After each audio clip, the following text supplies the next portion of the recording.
Assalamualaikum warahmatullahi wabarakatuh. Perkenalkan, nama saya Farcan Nurmansyah Azhari, NIM J031020111110. Kali ini saya akan membahas mengenai coronavirus.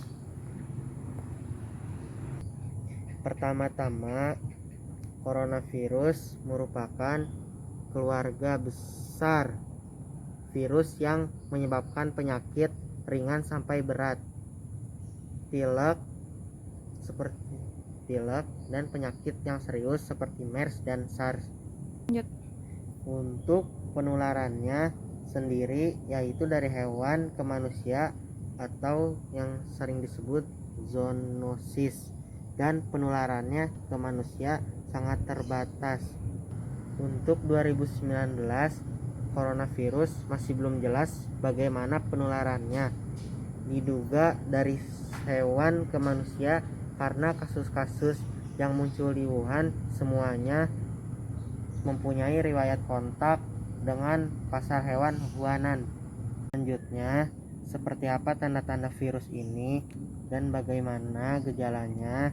Pertama, gejalanya demam di atas 38 derajat Celcius, batuk, sesak napas yang membutuhkan perawatan di rumah sakit.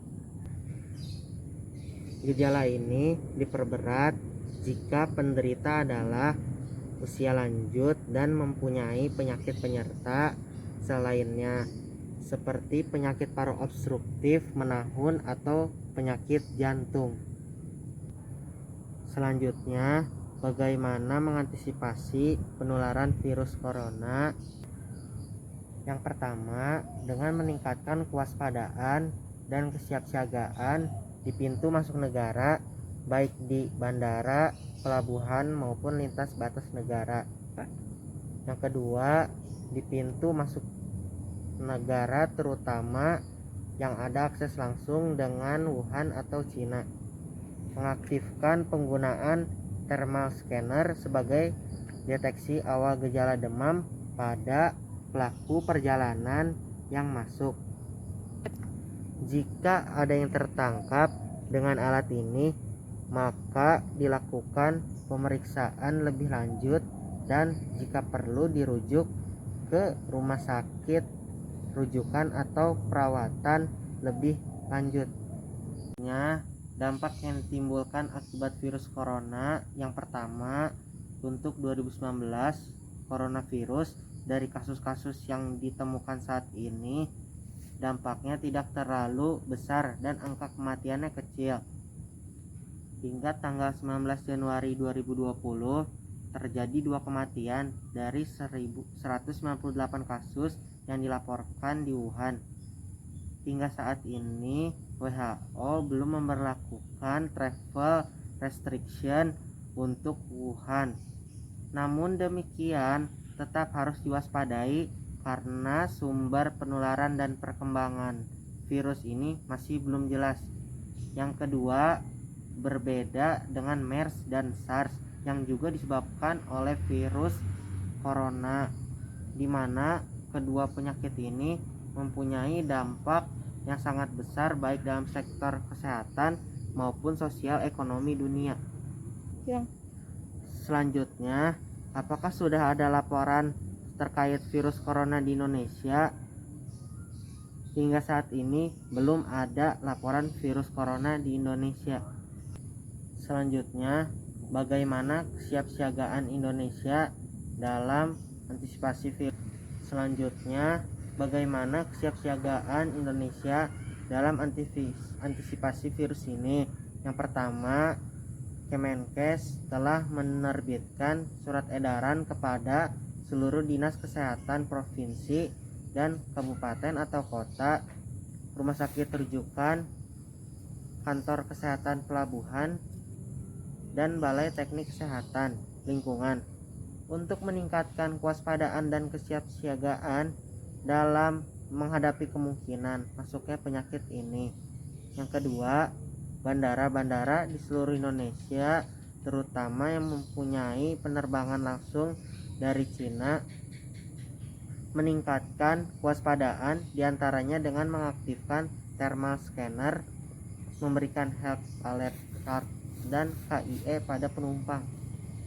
Yang ketiga, akan dilakukan simulasi kesiapan yang akan melibatkan lintas sektor untuk mengantisipasi jika penyakit ini masuk ke Indonesia.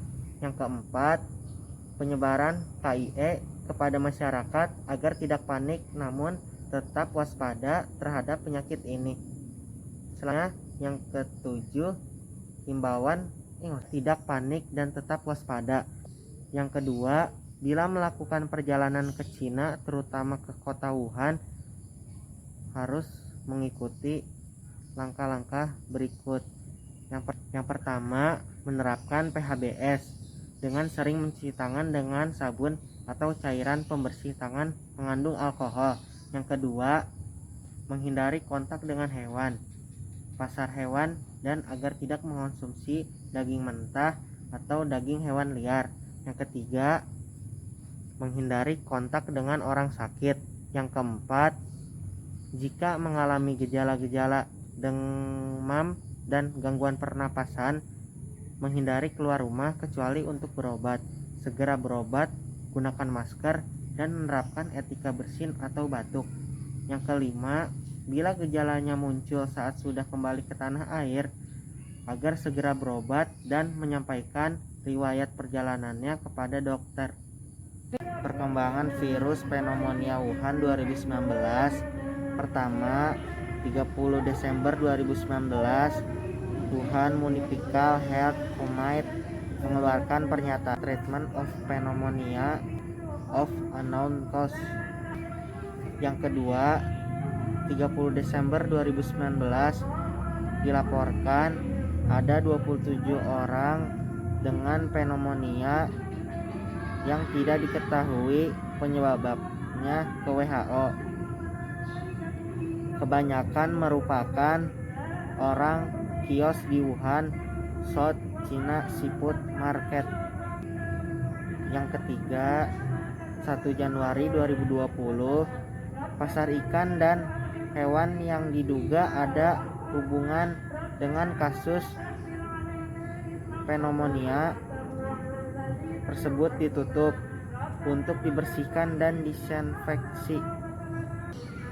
Yang keempat, 3 Januari 2020, Thailand memulai screening penumpang dari Wuhan di 4 bandaranya. Yang kelima, 5 Januari 2020, kasus suspek terus meningkat mencapai 59 orang dengan 7 kasus dalam kondisi berat. Semua di karantina dan 163 kontak erat di karantina. Lalu yang keenam, tanggal 9 Januari 2020, WHO mengkonfirmasi bahwa novel coronavirus atau virus corona yang baru telah berhasil diisolasi. Dari 1 kasus yang dirawat di rumah sakit, jumlah kasus konfirm sebanyak 41 kasus dengan 1 kematian. Pada tanggal 10 Januari 2020, data gene sequence. Katanya ada bahasa Inggrisnya. Tanggal 10 Januari 2020, data gene sequencing merupakan bahwa virus ini satu famili dengan virus SARS dan dipaparkan dalam Virological ORG oleh Universitas Fudan, Shanghai. Lalu pada tanggal 11 Januari 2020, lebih dari 700 kontak erat, close kontak kesehatan dilakukan pengamatan. Tidak ada kasus baru di Tiongkok sejak 5 Januari 2020. Tanggal 13 Januari 2020, Thailand melaporkan kasus konfirmasi pertama untuk 2019 coronavirus. Merupakan kasus pertama di luar Tiongkok, merupakan penduduk Wuhan.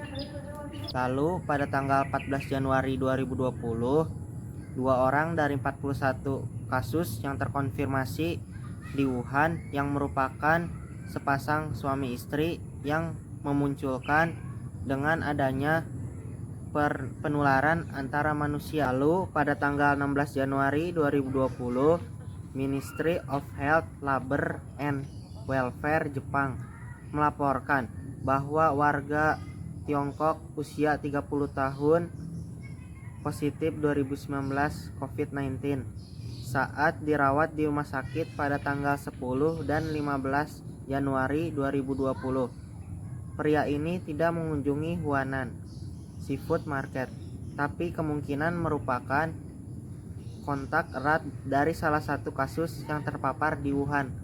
Lalu selanjutnya pada tanggal 17 Januari 2020, Thailand mengumumkan kasus konfirmasi kedua, perempuan 74 tahun yang mendarat di Bangkok dari Wuhan. Sementara itu di Tiongkok, jumlah kasus terkonfirmasinya menjadi 45 kasus.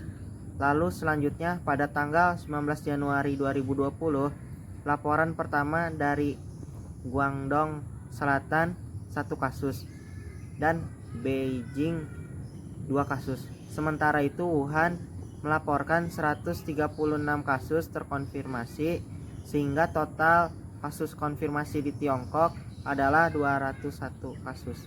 10 Januari 2020, Korea Selatan melaporkan 1 kasus terkonfirmasi positif.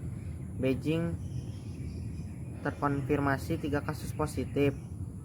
Lalu pada tanggal 20 Januari 2020, Korea Selatan melaporkan 1 kasus terkonfirmasi positif. Beijing Guangdong konfirmasi 13 kasus positif. Shanghai konfirmasi 1 kasus positif. Otoritas Cina mengklaim telah terjadi penularan antara manusia karena 2 kasus ditemukan ratusan kilometer dari Wuhan. Lalu pada tanggal 21 Januari 2020, Tiongkok menyatakan ada 1 kasus lagi yang meninggal. Total kematian menjadi 4 dan Tiongkok sudah mendapatkan bukti bahwa telah terjadi penularan antara manusia namun belum dikonfirmasi oleh sekian pembahasan materi tentang COVID-19. Mohon maaf bila ada salah. Wassalamualaikum warahmatullahi wabarakatuh.